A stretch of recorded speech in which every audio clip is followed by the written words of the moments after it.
Hi, I'm James Robinson, and this is my stock pick of the week. My stock pick this week is Ventas, symbol VTR. Before I go any further, Ventas is a REIT, and a REIT's a pretty different animal, so I'm going to talk a little bit about what's going on with the REIT, why I'm choosing to invest in a REIT today, and some of the advantages and disadvantages in a REIT. But I do want to state that I normally wouldn't be suggesting a company like this. I just think that in this particular set of circumstances, the world we live in today, which is in the middle of the coronavirus, this is a company that I think is uniquely situated to give us lots of different benefits. So as I stated, REITs have some unique circumstances associated with them. And I've just posted an article that will help you to understand REITs on my Twitter page. My Twitter handle is @RobinsonStocks. And if you go there, you'll find that article, but also you'll find real-time information when I buy or sell stocks. I don't always make videos when I buy a stock. I don't have time oftentimes, and I'll buy or sell a stock when I think it makes sense, and then get around to making a video about it later. You also get updates on when new videos are posted, and you get news and thoughts on the market and stocks in the portfolio as things develop. And you'll probably get more and more of those as things develop, because this is such a crazy marketplace. So if you follow me on @RobinsonStocks, you'll find that article and you'll find other information. Also, like everybody else on YouTube, I'm begging you to subscribe and comment and like and all that stuff. So first I want to do, this is going to be different than my typical, kind of 5-part series on the company. I'm just going to do this one part. And I'm going to talk about why this company and why now. So Ventas is a real estate investment trust, which means they buy and own real estate company, or buy and own real estate properties. This group specializes in medical office buildings. Now, I have a unique insight into this industry because in my real job, in my day job, I'm a commercial real estate broker, and I negotiate leases on behalf of tenants, and about 1/3 of my business is medical tenants. So I know an awful lot, I think, about what the economics and the business of medical office buildings and office leasing. I've sold and bought medical office buildings, some significant ones. So I do have a pretty good understanding of this business. And I've done, full disclosure, I've done deals, and in fact, I'm currently doing a deal with Ventas, with actually Lillibridge, which is a subsidiary of them. And I think they're very well run, they're very well organized, they're very reasonable and rational. They own very good buildings, at least in my market, and they run them well, and the tenants are generally happy. So I know intuitively a lot of the things that oftentimes I'm trying to figure out through doing my research. So why this company now? Well, first of all, Ventas is paying a 15% dividend, and I love that. I'm not sure that dividend is sustainable in the current market, but I don't think it's in real jeopardy, and I think it'll respond really quickly. And the reason for that is that real estate investment trusts, by law, have to pay 90% of their profits in dividends. That's why the dividend is so high. Obviously, the company's been beat up like every other company, and so the price has gone down, so the dividend's been constant. That's gotten this really high yield. Anytime I get a 15% yield, I'm happy to buy the company, especially if I think it's solid. But the other thing is, I can't think of an industry that is less likely to be impacted by the coronavirus, at least in a long-term sustainable way, than the medical office business. Doctors all have long-term leases. Doctors have to have a place to practice. You can't internet your way out of it. And even if people are sick, today you can't go to a Starbucks, for example, so retail centers are going to get killed. But if you're having a baby or you have, a rash, you have to go to the dermatologist, you have to go to the OBGYN, you have to go to the eye doc, wherever you've got to go, and no one's going to stop you from going because that's mandatory. I also think that as the economy starts to recover, medical will be the least impacted, and it'll be the first to recover because there'll be some pent-up demand. People won't be going to the doctors like they normally would, but as soon as this thing passes, there'll be that demand will be burgeoning as people come right back into the business. People, for example, in Arizona today, you're not allowed to do elective surgeries. I represent a surgical center.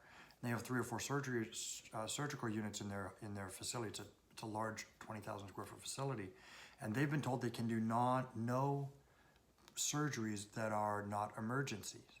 And so what that's going to mean is they're not going to make any money right now, but as soon as this thing is lifted, there's going to be all kinds of people who need that surgery. In fact, I'm having a surgery done on my eye, and that was deemed non-emergent, so it's been pushed off. It's going to be in April, and now it's going to be sometime in the future.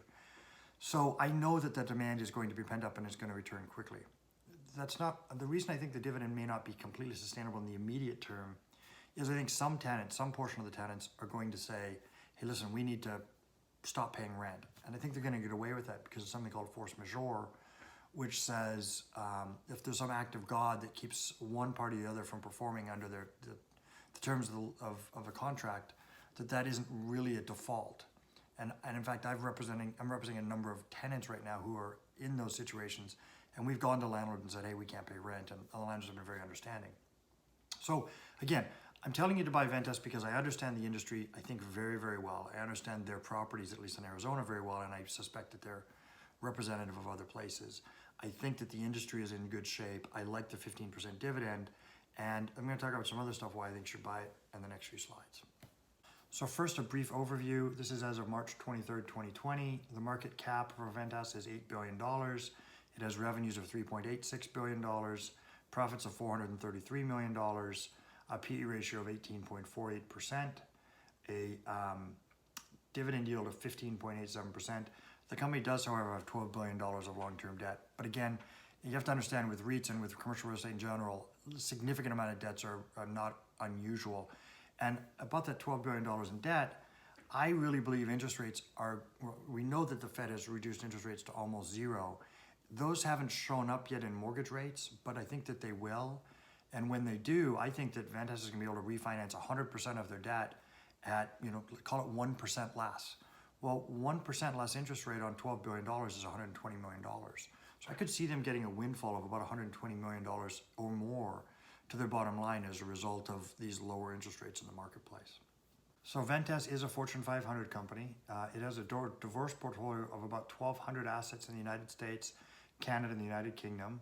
They have senior housing communities, medical office buildings, university-based research and innovation centers, inpatient rehabilitation and long-term acute care facilities, and health, as well as health systems. It also, through its Lillibridge subsidiary, Ventas provides management, leasing, marketing, facility development, and advisory services to highly rated hospitals and health systems throughout the United States. To put it in perspective, the company provides senior living to 60,000 people, and the office component is comprised of 360 medical office buildings in 32 states, totaling about 20 million square feet of space. And what's significant about that is that the buildings that they own tend to be on a hospital campus. Buildings on a hospital campus tend to rent at higher rates and have higher occupancy, lower vacancy levels than the average building, and they tend to trade at higher values. And the logic behind that is there's lots of doctors, for example, OBGYNs, who want to have their practice on the campus of a hospital so that they can go from seeing patients to going delivering babies, for example. So again, in summary, I'm not normally a big investor of REITs, and I don't love REITs. I'm going to talk a little bit about the dividends in a second and why that's both good and bad. But I do have a very unique understanding of commercial real estate in general and of the medical office space division of commercial real estate in particular. I do know this company from firsthand experience. I do feel the recession won't impact medical office space. The dividend here is enormous, and I want to talk more in depth about that. So a REIT is required by law to pay 90% of their dividends, 90% of their profits in dividends. They can't do anything other than that. There's a couple of additional things that happen that make that kind of strange. The REITs pay no taxes. They pass through 100% of the profits to you, the shareholders, and then you pay taxes on it. So you'll be taxed as if it's income, not as if it's capital gains, which is unique from other dividends.